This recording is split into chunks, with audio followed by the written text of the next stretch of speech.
move on and we can talk about Tottenham Hotspur. Paul, looking at that, picking up on Archie Gray and that signing, do we expect him to be an immediate starter? What does the future hold from him under Ange Postecoglou?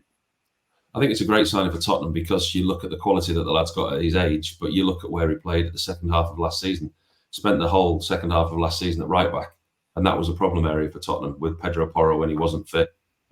We know that he's played Emerson Royal as centre half. They've got the full-back area is an area that Tottenham were looking to strengthen. But in Archie Gray, they've got somebody who is a fantastic midfielder. He can play defensive midfield, attacking midfield. His bravery on the ball is exactly what Tottenham want, the way that they play. He's not afraid to take the ball anywhere on the pitch. His passing ability, but most of his impressive is his engine, the ability to get up and down the pitch. His reading of the game. I mean, like I said to you, he plays at right back, plays in midfield. He's the all-round footballer, and that will be a great asset for Tottenham.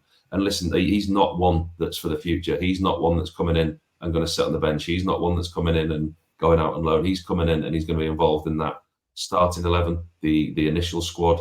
He will be in and around that starting 11 without a shadow of a doubt. And once he gets his opportunity, the Spurs fans will see what a player he is. It's a really, really good bit of business by Tottenham to get a fantastic young talent at the age that he's at now, and the ability that he's got to play different positions and his reading of the game. And he's a very, very clever footballer. Tottenham have got a fantastic young player. Pete, how much of a relief then is that going to be for Leeds fans and also for Spurs fans about Joe Rodon? What does that potentially mean for him in that Leeds United side? Are we expecting them now to effectively him be an immediate starter in the team? Yeah, I think obviously Joe Rodon was the one that maybe pushed for this deal to happen as well. A lot of people probably thought once Leeds had missed out on promotion to the Premier League that their opportunities to sign Joe Rodon had gone, but obviously Tottenham have gone and done this deal for Archie Gray, and obviously during discussions for that one, there was discussions between the two clubs over Joe Rodon's future. He's had interest from other Premier League clubs. Ipswich were very much interested in him. Southampton also showed a bit of interest, but Leeds have got a deal done for around £10 million, which is a big outlay for Leeds. But I think the player himself was determined to choose Leeds over other interested clubs. He loved his time at Elland Road, and he established himself as a big fan's favourite, even in that loan spell as well. So yeah, it's real positive news for Leeds to get him back in the building. He'll be a key part for Daniel Farke next season as they want to mount another promotion bid. And for Tottenham, good business for them. It's a bit of money back in the transfer kitty for them to sort of boost their Ange Postecoglou's own transfer plans as well, because Joe Rodon, he wasn't going to figure for Tottenham going forward. So to sell him rather than loan him again, I think was a good business for Tottenham. So yeah, it was a good deal for everybody. Good deal for Leeds to get Rodon back. Good deal for Rodon to go out now and set some permanent roots down at Leeds, and a good deal for Tottenham to get some money in and get some of their fringe players off the books. And Pete, following that, I know that Paul and there discussed where Archie Gray could potentially play next season. What does it mean for the Conor Gallagher interest? And actually, could the sort of interest in midfielders potentially calm down now that Gray is in the building? Yeah, obviously, he's a great signing for Tottenham. Like Paul mentioned, he can play in right back or centre mid. I see his future as a central midfielder myself. I think that's where Tottenham probably see him as well. I think bringing in Archie Gray doesn't mean that Tottenham won't look for another midfielder. I still think they will look for another central midfielder, especially if Pierre-Emile Højbjerg ends up leaving the club before the end of the window, which is widely expected.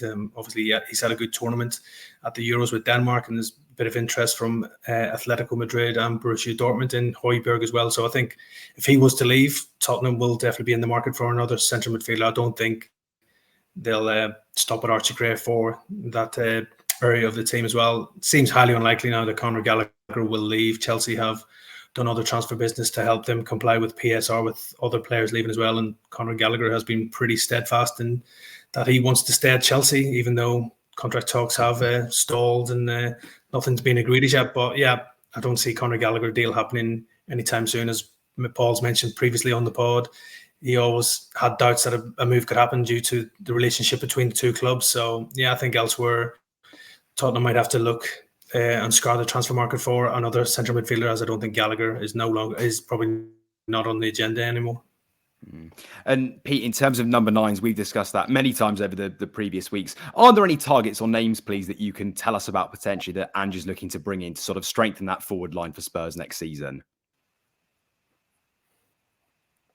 Yeah, obviously, we've spoken previously. It's a key area of the team that Tottenham have been looking to strengthen for a while now.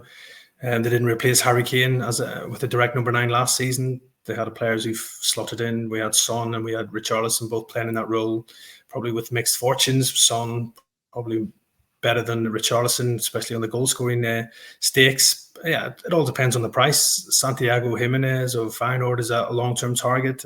Also, Ivan Toney, I think for me, he would be the ideal signing for Tottenham. He's into his final year at Brentford. Brentford will openly let him leave if their price tag is met, and I think Ivan Toney's now at that stage of his career to make that move to a big club. You'll be getting a hungry player who's determined to try and win silverware as well. And we saw what he did for England when he came off the bench. He had a major impact in that game against Slovakia, setting up Harry Kane's goal. And he's a proven Premier League player, so he wouldn't need any real time to adapt. So for me, if Tottenham are to go for a number 9, I think Ivan Toney ticks a lot of boxes, but who knows what Tottenham are going to do. They might decide to stick Son up there and bring in another wide forward because they are being strongly linked still with Pedro Neto of Wolves, Eberechi Eze at Palace as well. So if they're to bring in either of those two players, I don't know if they'll have the budget to go out and bring in a number 9 as well. How much would someone like Neto or Eze potentially cost them, Pete, if they are to go out and push for a transfer?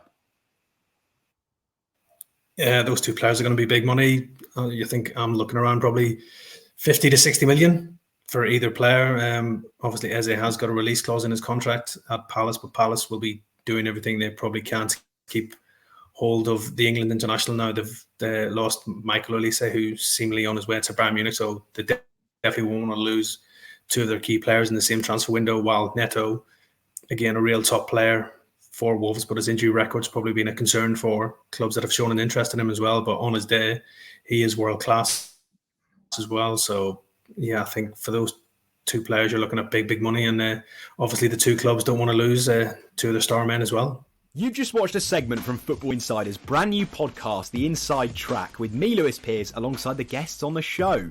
Thanks very much for tuning in. Please do give the video a like, comment your thoughts on the topic, and feel free to share on your social media pages. If you want to listen to the full podcast episode, click the link in the description below. Keep your eyes peeled for plenty more content and exclusives here on The Inside Track.